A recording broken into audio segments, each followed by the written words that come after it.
हर घर की एक कहानी होती है, लेकिन कुछ कहानियां सिर्फ उन लोगों को सुनाई देती हैं जो उन्हें जी रहे होते हैं। नेहा ने अपार्टमेंट का दरवाजा खोला और अंदर कदम रखा। एकदम सन्नाटा। उसने लाइट ऑन की। कमरे की दीवारों पर नमी थी, फर्श पर हल्की धूल। ऐसा लग रहा था कि घर बहुत समय से बंद था। नेहा ने अपना सामान रखा और चारों तरफ देखा। ये घर उसे पसंद था, लेकिन उसे ऐसा क्यों लग रहा था कि वो यहाँ पहले भी आ चुकी है। तभी दूर से आवाज आई, वापस आ गई। नेहा चौंक कर बोली, कौन है? लेकिन कोई जवाब नहीं आया। नेहा ने सोचा कि शायद यह उसका वहम था, लेकिन जैसे ही उसने ड्राइंग रूम में कदम रखा, उसकी नजर एक बहुत बड़े पुराने आईने पर पड़ी। आईना पुराना था, कांच थोड़ा धुंधला। नेहा ने उस पर हाथ फेरा, लेकिन जैसे ही उसने खुद को देखा, कुछ अजीब था।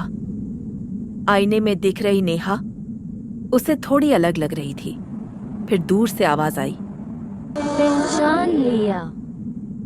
नेहा ने जल्दी से नजरें हटा ली। पागल मत बन नेहा, ये सिर्फ तेरा वहम है।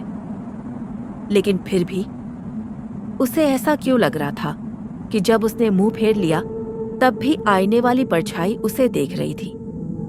रात के 3 बजे नेहा की नींद खुली। उसे लगा जैसे कोई उसके बिस्तर के पास खड़ा है। उसने धीरे से करवट बदली और उसकी नजर आईने पर गई। आईने के अंदर उसका प्रतिबिंब नहीं था, बल्कि एक परछाई थी। नेहा डरी हुई धीमे स्वर में बोली, कौन है वहां? आईने की सतह पर हलचल हुई, जैसे कोई अंदर से बाहर आने की कोशिश कर रहा हो। दूर से एक अजीब आवाज आई, तुम मेरी जगह ले चुकी हो, अब बारी मेरी है। सुबह नेहा ने सोचा कि शायद वो सपना था, लेकिन जब उसने बाथरूम में जाकर चेहरा धोया और आईने में देखा, उसका प्रतिबिंब 2 सेकंड लेट था। तभी धीमे से आवाज आई, तुम असली नहीं हो। नेहा ने इंटरनेट पर सर्च किया। उस अपार्टमेंट में पिछले 3 सालों में 4 लड़कियां गायब हो चुकी थी। सबकी एक ही समानता थी, वो सब आईने के सामने गायब हुई थी। अब तक नेहा डर चुकी थी। उसने आईने को कपड़े से ढक दिया और सोने चली गई। लेकिन आधी रात को धीमे से आवाज आई, तुम मुझे छुपा नहीं सकती।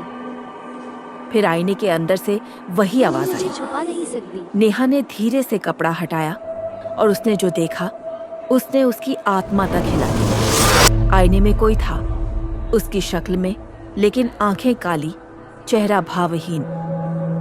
फिर एक अजीब सी आवाज आई, तुम अंदर आओगी या मैं बाहर आऊं?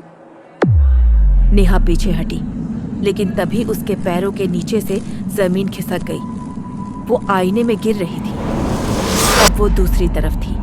उसने अपने चारों ओर देखा, हर चीज उलटी थी और बाहर नकली नेहा उसके असली शरीर में आ चुकी थी। नेहा ने जोर से चिल्लाया, लेकिन बाहर वाली नेहा ने उसकी ओर देखा और मुस्कुराई। अब से मैं असली हूँ और तुम सिर्फ एक परछाई।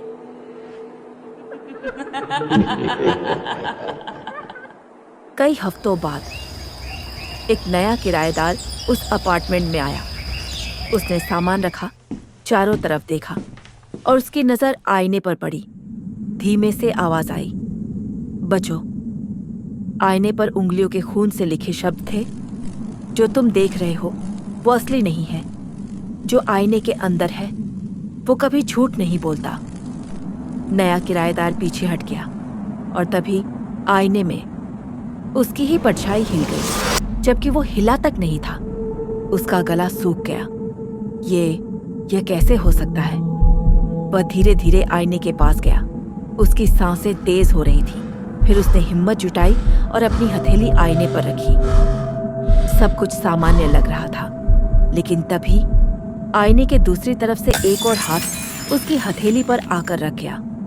वह घबराकर पीछे गिर पड़ा। आईने में अब उसकी जगह कोई और था। वही चेहरा, वही शरीर, लेकिन वो मुस्कुरा रहा था। आईने वाला किराएदार धीमे भयावह स्वर में, अब तुम्हारी बारी है। अचानक कमरे की लाइट्स बुझ गई। और जब दोबारा जली, आईना खाली था।